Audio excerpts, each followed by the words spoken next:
Alright guys, you probably may or may not have seen this video, which is pretty trending. And an Ioniq 5, the cost to replace the battery is $60K US dollars. Crazy, absolute crazy.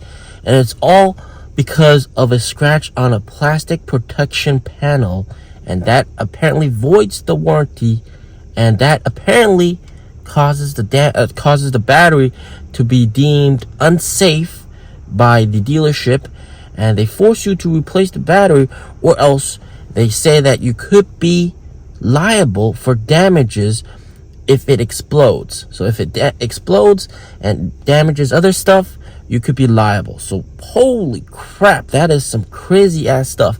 But I'm telling you, I mean, this is about the same price as the cost of a car, of an Ioniq 5. But here in China, it can get up to 2 times the price of the car to replace the battery. You heard me right. That's how crazy it is. Absolutely nuts. And the car brand, you guys definitely know this car brand, all right? But we'll talk about that in a moment. So let's go through some of the examples, because replacing a battery is extremely expensive here in China. For example, the P7, Xpeng P7, it costs anywhere from 70K upwards to 100K RMB. And this is the raw cost of the battery. So this does not include any sort of profits or labor. And that's the price of just the battery, up to like 30-40% of the cost of the car. All right, it's just the battery. BYD Han, 80 to 90K RMB just for the cost of battery, not including labor or anything else. Tesla Model 3 here in China, 130 upwards to 160K RMB, almost half the price of the car. And here's a pretty shocking one. Polestar 2. This is the guy that we're talking about. So the cost of the car is 330K RMB, but the cost to replace a battery pack is 540K RMB. Shit, almost 2 times the price of the car here in China. Absolutely crazy. That's what one of the Polestar 2 owners was quoted when he had a slightly dented battery pack.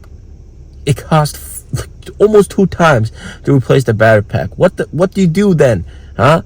I think it might be cheaper to just burn it. Wow, absolutely insane.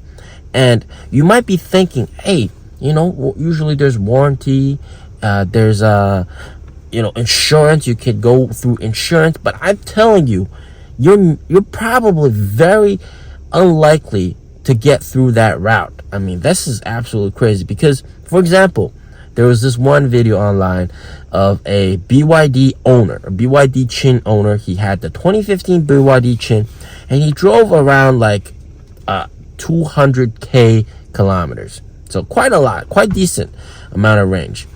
But his battery is just completely degraded.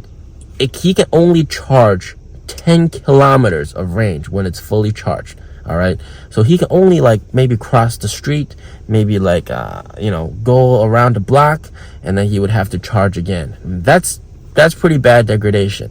So definitely he needs to replace a battery. But the cost of replacing a battery is 80K RMB. All right, and here's the kicker. Here's the real kicker. Even if you spent that 80K RMB to replace the battery pack, and he sold this car with this new battery pack on the market, it would not fetch a price higher than 80K RMB. All right, it would be lower than 80K RMB, which is absolutely insane to think about. This is stupid. And the thing is, apparently that doesn't qualify for free battery repair with BYD. It just doesn't meet the criteria. There's always gonna be like, oh, it doesn't meet this criteria. There's some excuse. Oh, you scratched the front bumper, or like you dinged the door, and that affects your warranty. And sorry, you can't use your there's no free battery replacement. It's always some bullshit like that. You're never gonna get off the hook that easily. You gotta like fight for it, all right? And most of the time, you're not gonna be able to get a free battery replacement. That's how difficult it is. And are you really that naive to think that insurance is gonna cover that fee? Huh? No effing way. They're gonna try to delay this until you die, until you retire, until you're in the grave. All right, they're gonna drag this thing on forever. So no, you're not gonna get the insurance company to do anything about it. And the policy is right now there's battery health check inside the 车管所, which is the auto inspection agency. So every year gasoline vehicles has to go there to get inspected, and then for EVs the first 5 years you don't have to go for inspection, but after that every year you have to go for inspection. And then they've recently added battery health so as a criteria, and that's going to be something interesting, because if it doesn't pass, battery health doesn't pass, that means you failed the inspection. That means you got to find a way to either repair it, fix it, or replace the battery. And that's going to be a huge pain in the ass for a lot of EVs here in China. So eventually what you're going to see is that there's so many of the EV owners that are trapped, essentially. If they replace a battery pack, that just negates all the cost savings of ever owning an EV, right? You drive an EV because of, it's cheaper to operate, electricity is cheaper than gasoline. At the end of the day, the battery pack is going to eat up all the money that you saved. So that's something to think about. So eventually, everybody's going to be woken up to this epiphany, all right? It's like, what the hell is going on? Why are we saving money to just spend it on another battery pack? This is absolutely stupid. And why am I not allowed to drive on the road because my battery health doesn't meet the criteria, and the factory, the brand doesn't fulfill their side of the warranty?